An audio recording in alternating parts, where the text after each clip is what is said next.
Welcome to the Human Capital Innovations Podcast. We're your source for personal, professional, and organizational growth and development, where we share original research, explore industry trends, and interview executives and thought leaders from across the globe. We hope you join us often for practitioner-oriented content around all things related to leadership, HR, talent management, organizational development, and change management. Maximize your personal and organizational potential with Human Capital Innovations Podcast. Do you enjoy the Human Capital Innovations Podcast? Please subscribe, leave a review, comment, share, and consider supporting the podcast on Patreon, even at the producer and sponsorship levels.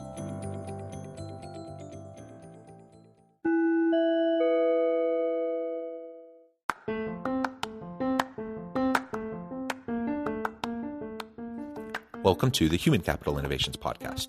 In this HCI podcast episode, I talk with Christina Brunn-Peterson about flexibility as the key to women succeeding in the workplace.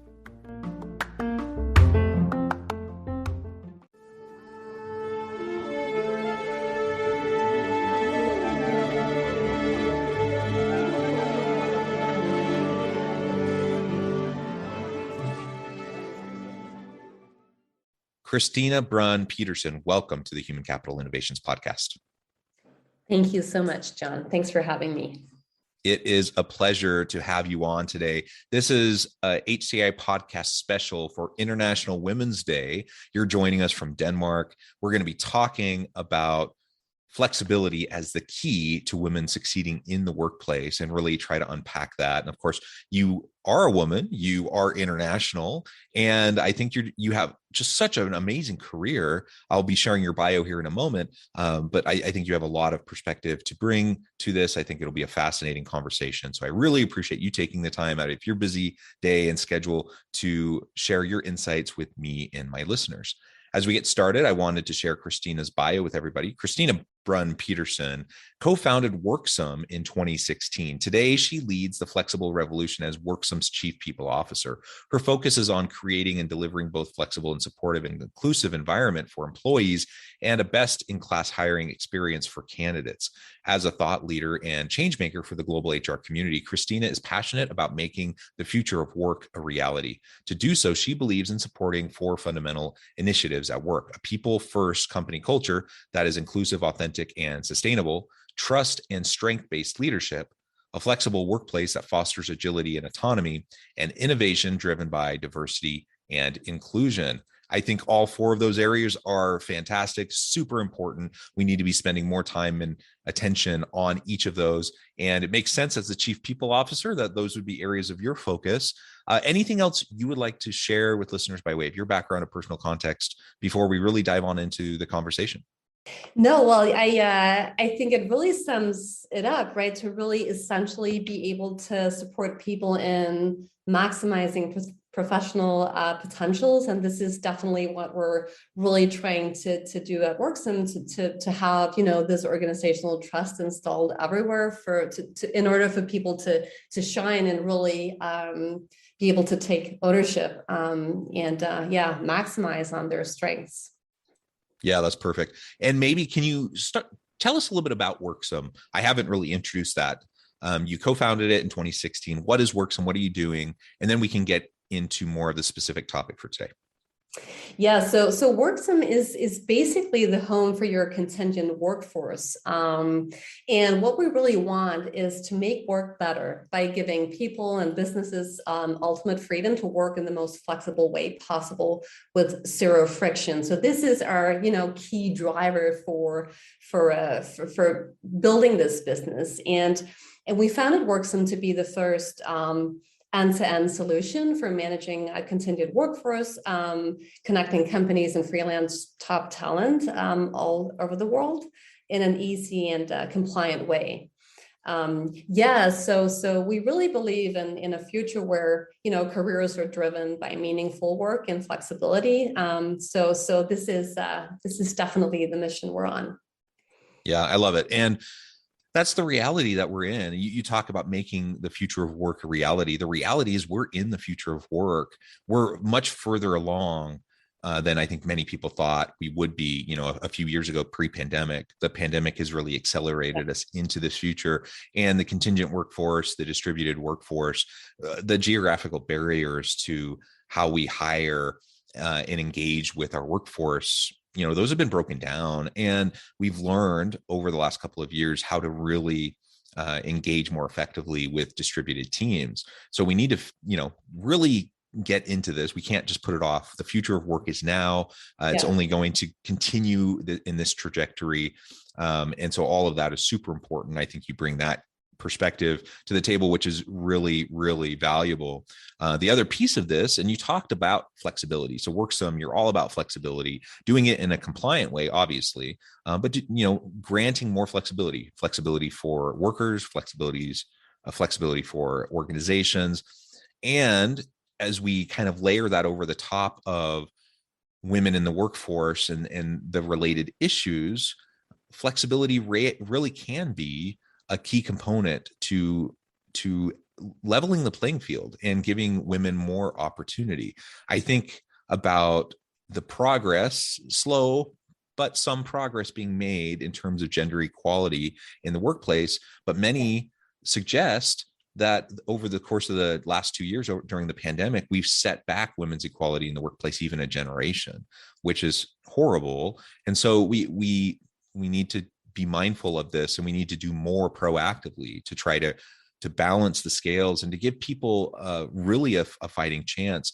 One of the reasons why, probably the main reason why the pandemic set women back so much, is we know that women tend to disproportionately take on childcare, elder care, housework, and home tasks, and those sorts of things. And because of that, and the challenges during the pandemic, and trying to help kids who are home from school and all of the sorts of things, women really took a step back. Those who were able to make it all work tended to have more flexible opportunities. And when we have flexible opportunities, we can juggle and balance, and we can deal with family matters. We can do good work for our firm. Ultimately, that's been what's helped some women to continue to succeed. And that really will be a path forward for many women who perhaps had to leave the labor market, the workforce during the last couple of years, and want to re-enter. So with all that said, I'm talking too much. I want to give you a chance to talk. Tell us more about how you see flexibility, workplace flexibility, whether that happens through remote hybrid work, distributed work, contingent work. How is this going to give women the opportunity to succeed in the future? Yeah, so I very much agree that I think COVID definitely put a fast forward on the future of work. And what you say, the future of work is now. And I definitely believe that this resonates with a lot of people out there as well. I definitely feel that flexibility is key, not only to women, but definitely to the younger generations who want to work more freely and flexible, and basically be able to build a career based on core competencies more than just looking for the next full-time opportunity. So I think the perception of work has changed massively. And this is a premise that we as companies have to really accept and get if we want to build a competitive edge when it comes to attracting and retaining top talent.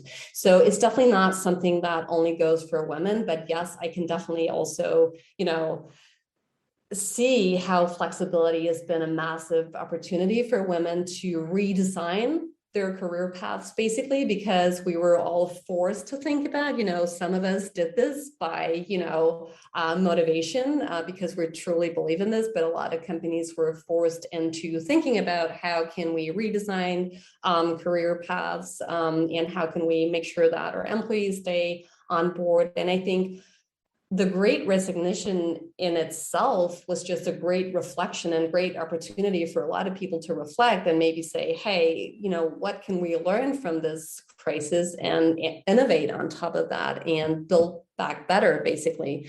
And that's also why I really see that the bargaining power has shifted, and a lot of employees today, are concerned with different kind of benefits and perks and really want to, have a lot of concerns about the culture and really see this as key drivers and elements for them to take on their next opportunity. But so flexibility should definitely be part of the fundamental building blocks when you design your organizational structures as a company, if you want to stay competitive in the long run, in this war for talent, right? Yeah, absolutely. And you're right. This isn't just something that's going to be helpful to women. We know that so many people really appreciate the autonomy, the flexibility to work in a way that makes sense for them at a time that makes sense for them, for organizations that they're really passionate about, whether or not they live anywhere close to, where the physical location is or the headquarters is for that organization. And younger workers in particular, like you said, they're just really craving this. They're demanding it, and if they're not getting it, they're going somewhere else. Exactly. And so, with all of that said, there really has been. We've already started to see how greater levels of flexibility have a disproportionate positive impact on women, especially women who have previously been negatively impacted and had to deal with inequities due to the imbalance in home care, childcare, all of those sorts of things. I've done a good amount of research in this area myself, primary academic research. On the one hand, it's positive because it shows us a path forward. On the other hand, it's really sad. It's really very frustrating. And it shows us how far we haven't come and how much more we need to do. And so if we can, as organizations, try to think through and really critically consider the policies, practices, the norms that exist within our organization, what needs to be there and what just exists as a relic of the past. And in many cases, work was designed for straight white men, 50, 60 years ago. Which of those elements are actually essential? And I think most of what we're going to find is most of them just aren't.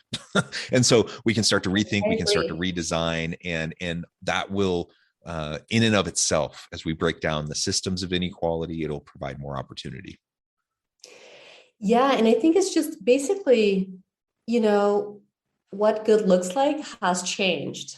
And now we have to understand how to incorporate, a mindset based on diversity inclusion from the very beginning, and really, allow this to act as a key business driver for, our companies. And I think that's basically where it all starts, to not focusing on the metrics, but seeing diversity in a more holistic perspective and make sure that it's incorporated in all aspects of your company. Make sure that it's not only diversity, in gender or race, and, but also allowing diversity of thought, and really make sure that you create that sense of belonging for everyone in the company, and make sure that people feel valued for what they bring to the table, not despite differences, but because of differences, basically, and putting them into play and make this, turning it into an innovation driver for your business.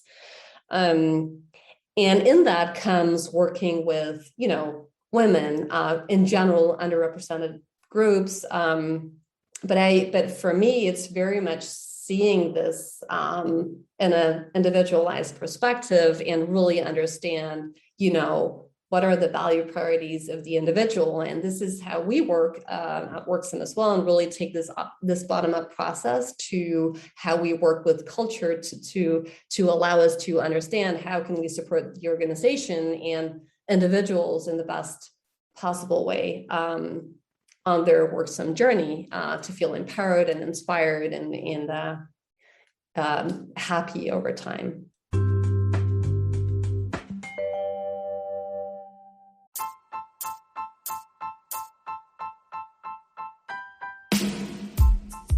The alchemy of truly remarkable leadership. Ordinary, everyday actions that produce extraordinary results. Consider how the nature of work has shifted over the past 50 years. With increased globalization, rapid technological advancement, and the shift in economic composition, the average job of today looks very different than the average job of 50 years ago. What will the jobs and organizations of tomorrow look like? Moreover, what does this all mean for organizational leaders? What are the core competencies and capabilities of organizations and their leadership that are prepared for continued disruption and geopolitical and socioeconomic shifts? Regardless of what the future holds, increasingly, leaders need to be socially minded, data-driven, decisive, champions of talent, and disruptors of the traditional notions of leadership, teams, organizations, and work. The Alchemy of Truly Remarkable Leadership will help you to explore your own leadership competencies and capabilities and consider ways to apply and implement them into your workplace and personal life.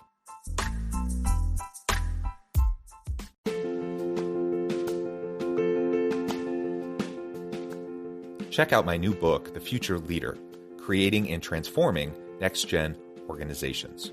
Stemming from 2 decades of professional experience and over 600 in-depth interviews with executives, thought leaders, and scholars from across the globe, The Future Leader will help you explore the ordinary, everyday actions that will help you to prepare to lead in the future of work, to respond to an uncertain future, and to produce extraordinary results for individuals, teams, and organizations.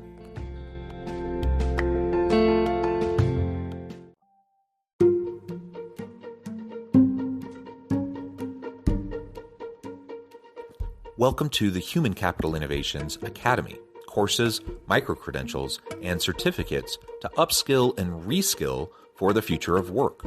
All HCI Academy courses, micro-credentials, and certificates are designed, developed, and delivered by award-winning and internationally renowned scholars, educators, thought leaders, executives, and practitioners.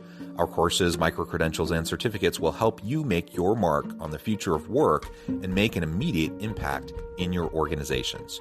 Check out the HCI Academy and our many course offerings and certificates to upskill and reskill for the future of work.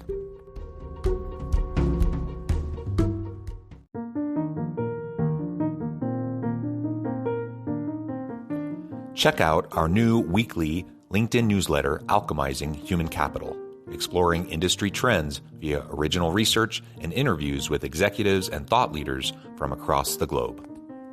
We look forward to having you join us.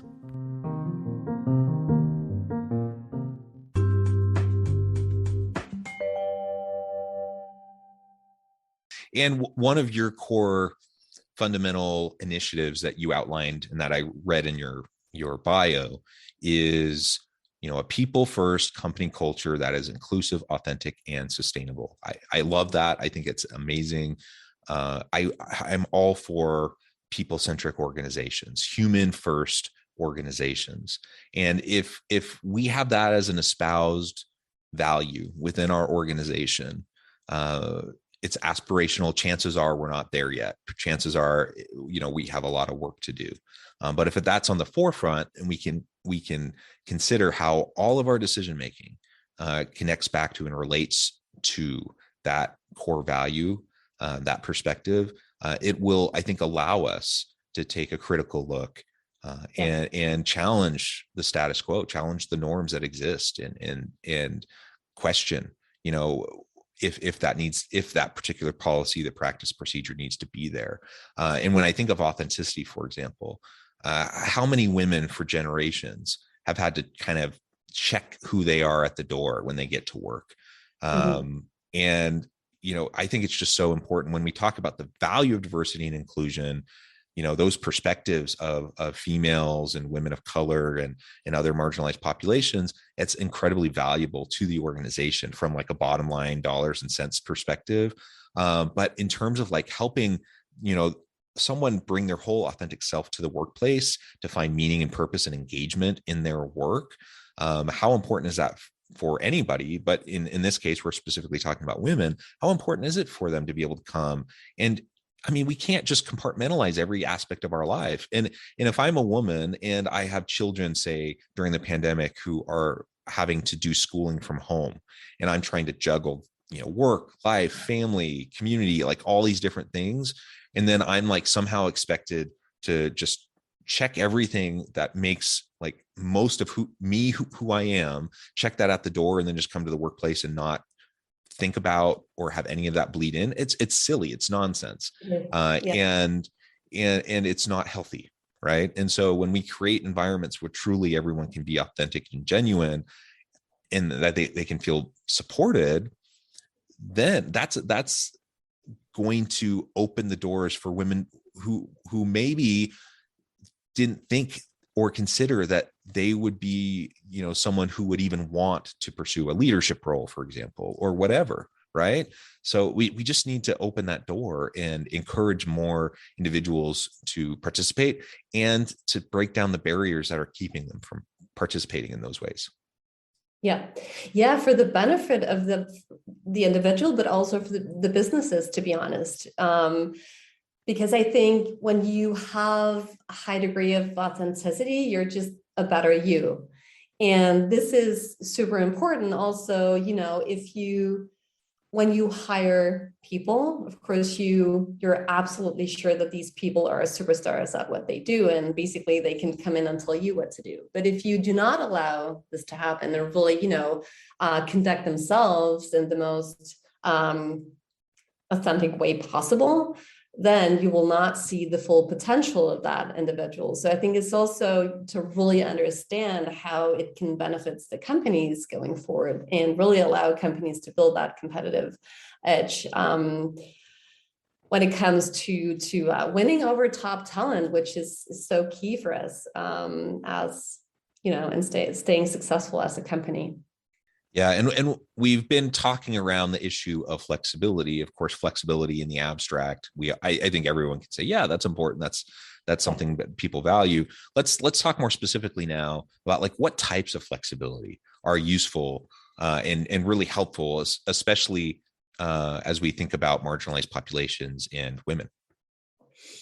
Yeah, so we tend to focus the discussion very much around from where you work, right? So the on-site versus working from home, but at Worksome, it's also important for us to focus on, for instance, where you work, but also how you make decisions. So do I have the autonomy to make decisions centered around the work I do? It's also very much about collaboration. So when can I shift gear, right? Am I allowed to be in the zone, really having some focus time, and then just say, now I'm up for, collaboration. It's also about values from my perspective. So when we talk about flexibility, we as an organization need to understand that the individuals making up our organizations have personal values, which they should be able to put into play at Worksome as well. And of course, the diversity, right? So it's important for us to really make sure that, we're flexible, we're open, we're curious on different perspectives, so that we can really, create that inclusive culture and make sure that we utilize all the knowledge and great perspective we have to allow us to stay innovative over time. And of course, it's also about education, like this educational perspective on what are people's backgrounds and how can we, benefit from that as well. So for me, flexibility is a broad term. And I think it's important for us to talk about flexibility in a more, nuanced way and not only focus on from where to work, because I know it's definitely a key thing in this aspect, right? But if we really want to be able to incorporate flexibility in our organizational structures, we have to kind of get the term right and in a broader sense.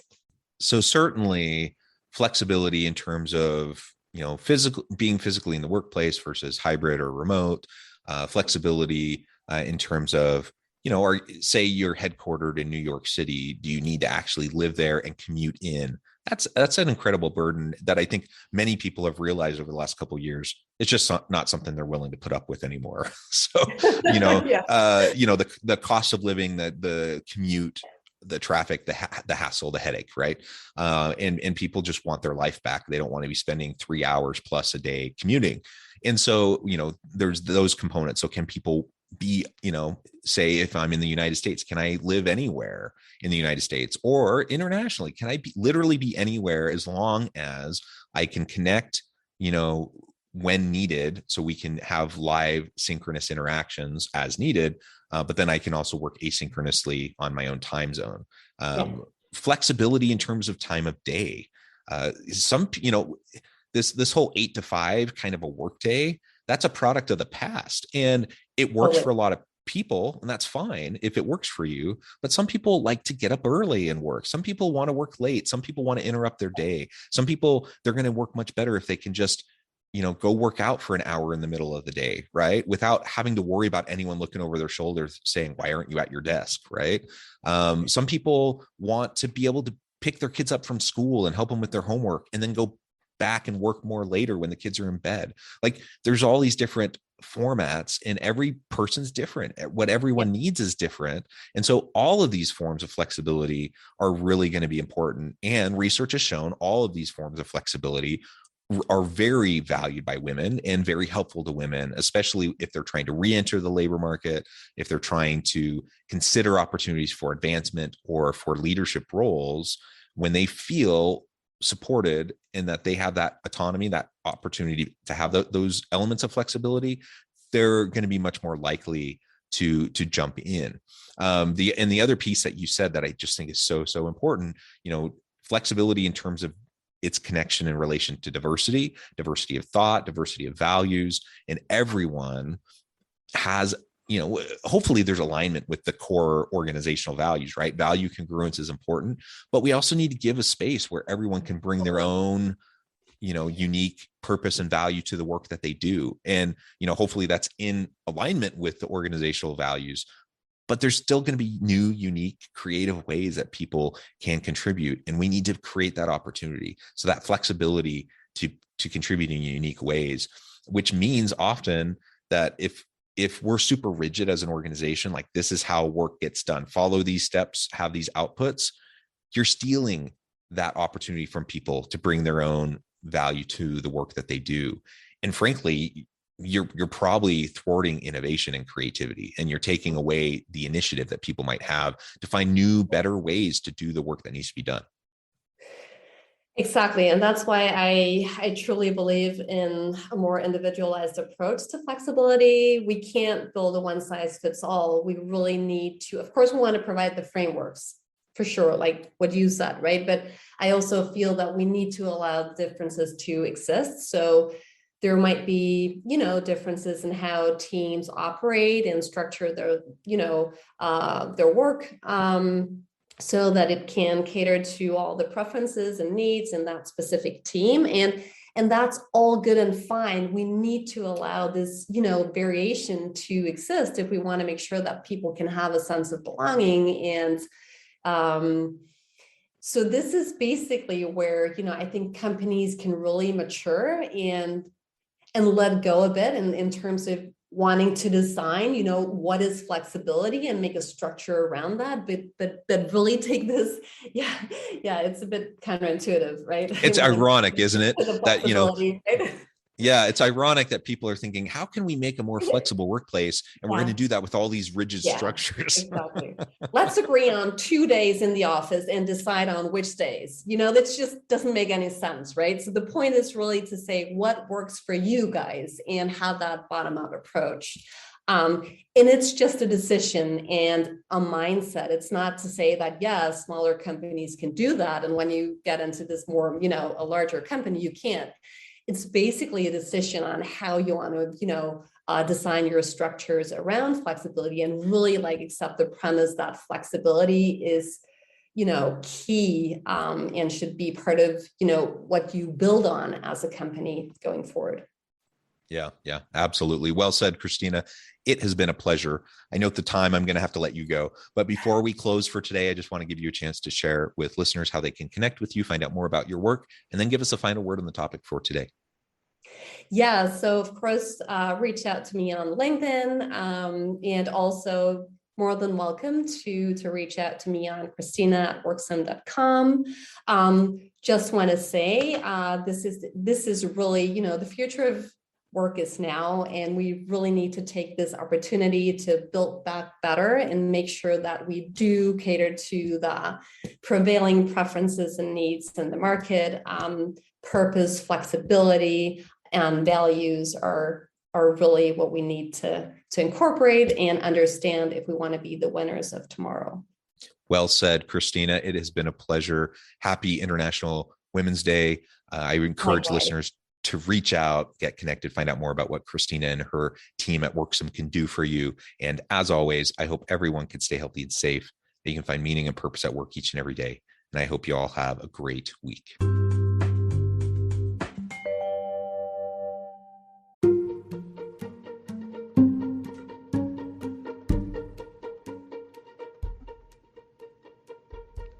Check out Human Capital Innovations magazine, Human Capital Leadership. Human Capital Leadership is a free, interactive e-magazine with the mission to help individuals, leaders, and organizations find innovative approaches to maximize their human capital potential. We publish issues quarterly in August, November, February, and May. Take a look at the latest issue and let us know what you think.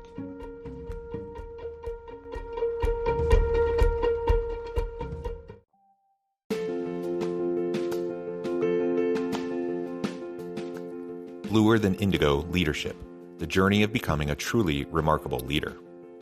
Early in my adult life, I learned about an Asian proverb that translates as bluer than indigo. If you think about the color indigo, it is a brilliant, deep, and vibrant blue, what some would call the bluest of blues. To have something that is bluer than indigo is rare and truly remarkable. Contrary to popular myth, there is no one-size-fits-all or cookie-cutter approach to effective leadership. There is no silver bullet, no secret sauce, no go-to model that will solve all of your problems. The truth is, great leaders have all had their unique strengths and flaws, and have all had to discover and then pave their own distinctive path in their life's journey to fulfill their leadership potential. Bluer Than Indigo Leadership will help you discover your own path and explore those ordinary, everyday actions that will help you respond to an uncertain future and produce extraordinary results for individuals, teams, and organizations.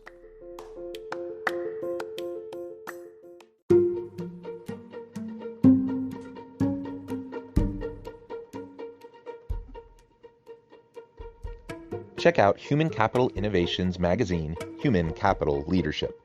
Human Capital Leadership is a free, interactive e-magazine with the mission to help individuals, leaders, and organizations find innovative approaches to maximize their human capital potential. We publish issues quarterly in August, November, February, and May. Take a look at the latest issue and let us know what you think.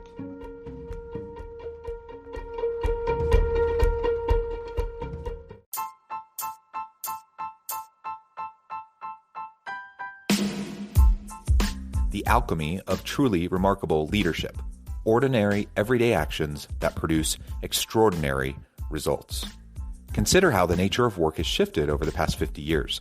With increased globalization, rapid technological advancement, and the shift in economic composition, the average job of today looks very different than the average job of 50 years ago. What will the jobs and organizations of tomorrow look like? Moreover, what does this all mean for organizational leaders? What are the core competencies and capabilities of organizations and their leadership that are prepared for continued disruption and geopolitical and socioeconomic shifts? Regardless of what the future holds, increasingly, leaders need to be socially minded, data-driven, decisive, champions of talent, and disruptors of the traditional notions of leadership, teams, organizations, and work. The alchemy of truly remarkable leadership will help you to explore your own leadership competencies and capabilities and consider ways to apply and implement them into your workplace and personal life.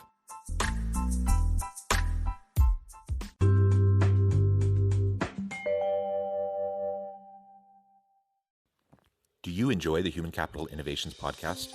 Please subscribe, leave a review, comment, share, and consider supporting the podcast on Patreon, even at the producer and sponsorship levels.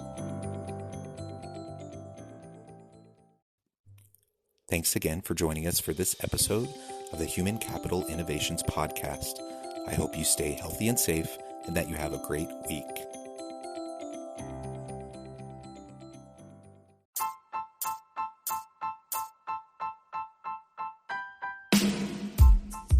The alchemy of truly remarkable leadership.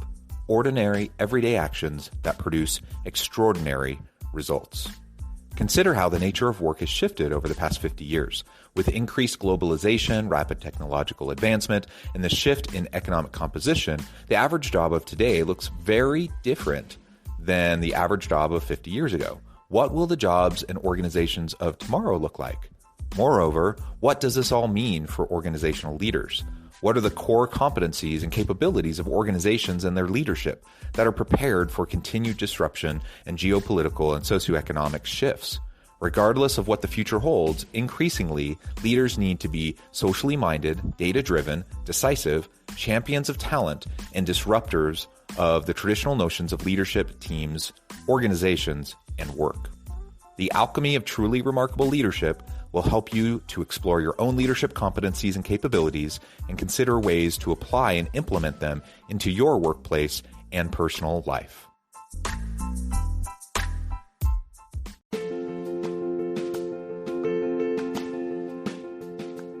Check out my new book, The Future Leader, Creating and Transforming Next-Gen Organizations. Stemming from 2 decades of professional experience and over 600 in-depth interviews with executives, thought leaders, and scholars from across the globe, The Future Leader will help you explore the ordinary, everyday actions that will help you to prepare to lead in the future of work, to respond to an uncertain future, and to produce extraordinary results for individuals, teams, and organizations.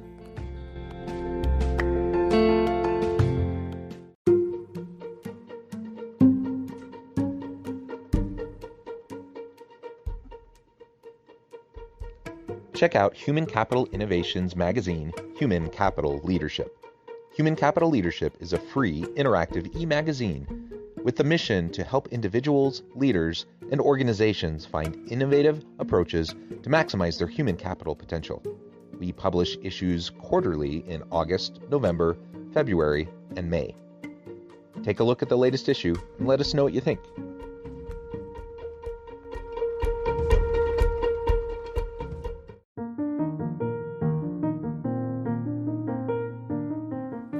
Check out our new weekly LinkedIn newsletter, Alchemizing Human Capital, exploring industry trends via original research and interviews with executives and thought leaders from across the globe. We look forward to having you join us.